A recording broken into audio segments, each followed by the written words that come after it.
Hey everybody, and welcome back to the channel. On today's episode, we're gonna do a special impromptu unboxing. I was having issues editing videos on my older HP ZBook Gen 1. It's been great over the years, but it's time to replace it. Transcoding takes too long. I've lost some stuff here and there working in other programs that I like to use. And I decided, why not make it a video as well? I got something special here. I have the new MacBook Pro M1 edition. And we're gonna go ahead and unbox that, play around with it, and then I'll probably do a follow-up video, track my progress after a week or two, and show you guys around. And the reason this is so important to me for the channel is because I'm not necessarily a proclaimed Android fanboy, but I've used more Android products. I'm not necessarily a Windows fanboy, but obviously everybody has to use Windows at some point or another. And I've never been the biggest fan of Apple, but a lot of that has to do with their policies and how they try to lock you into the ecosystem, which isn't always a bad thing. Some people don't have the level of tech experience someone like myself or some of my other peers may have. So being locked into an ecosystem that protects you from yourself is a great thing. But for those of us who sometimes like to tinker and do our own thing, it may be restrictive. The reason this was a hard decision for me was because, again, one of my critiques when it comes to Apple is that in most cases, a lot of people say they innovate, but they're usually late to the party. However, they're that friend that's late to the party and brings all of your favorite beverages. So you kind of take the good with the bad. But with this new revolutionary M1 chip, which I'm probably sure if you guys are watching this video, you've heard of, they are doing so much more with so much less, and it's so efficient. I've seen videos of transcoding 4K videos that would take me about 40 minutes on my old dinosaur here, that's taking people anywhere from 3 to 7 minutes, and that's just incredible. That will improve my workflow so much. And when we talk about automation on the channel, being able to replace this device and this device, and even my work laptop with this guy is gonna be great. So we're gonna go ahead and get set up, and we're gonna go ahead and unbox this.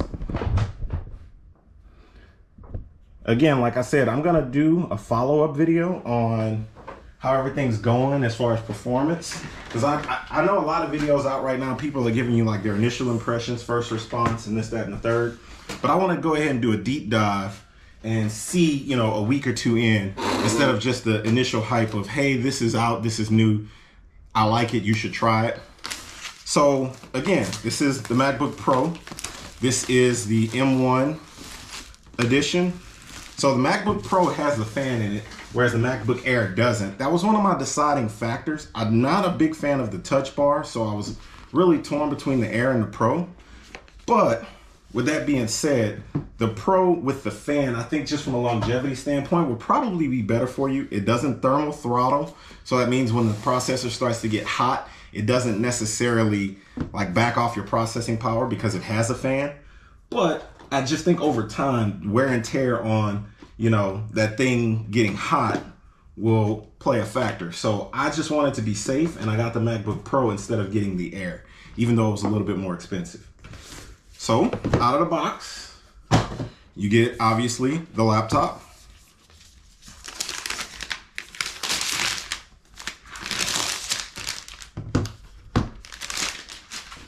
You get a Type-C to Type-C power cord. And I believe this is what, a 61 watt power supply, because Apple likes to do the off norm wattage. So we got this, and then obviously the literature from Apple, the little stickers in here that they always supply you with, which should be in here somewhere, but there they go. But we won't worry about that. Toss that guy to the side.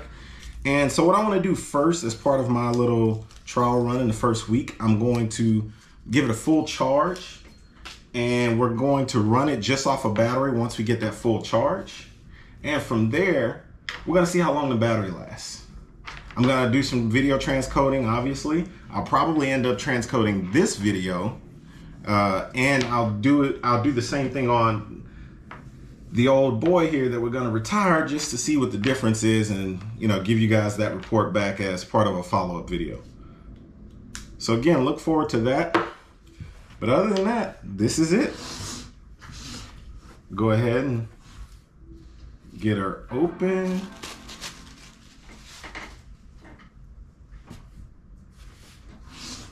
And that is a beautiful screen. I've always given that credit to Apple. They make some devices that have some beautiful displays. I mean, in my opinion, just incredible. And I mean, from here, it's just going to be, if you guys are Mac fans or if you guys have had a PC, basic setup information. So I'm going to go ahead and cut the video here. I'll jump back on here in a bit and just show you guys a couple of things.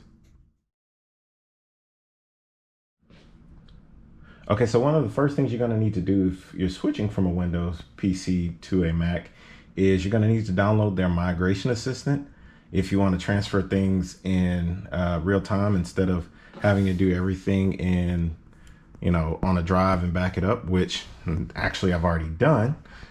But just for the sake of the video, I'm going to show you guys this real quick. So you go to apple.com and /migrate to Mac. And you download this application and go through the normal prompts of installing it.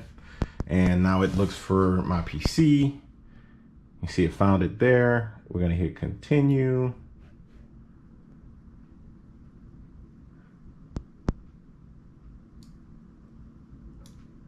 And look at that. So I actually did go to the website and look for the most recent one, but it appears that because this laptop is so new that the migration assistant may not have the updated version for Big Sur and for the M1. So with that being said, it's a good thing I did back up all of my data. So again, that's a hiccup. That's a hurdle that we'll need to cross. And that's something that maybe one day later we'll go back and revisit once they have an updated version of the firmware. And just to show you guys that, I'm not pulling anything fast and loose here.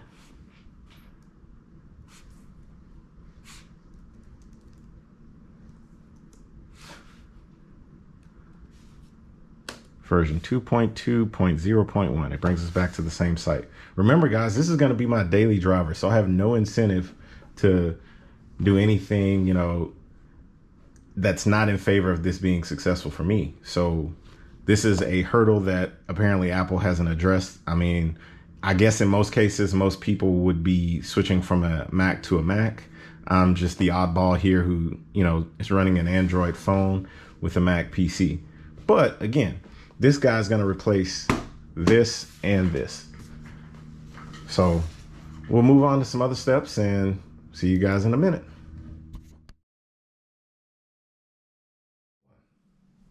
All right, so here are my initial day one takeaways from the new MacBook Pro M1. It's fast. I mean, extremely fast. Faster than just about any other laptop I've put my hands on in recent memory.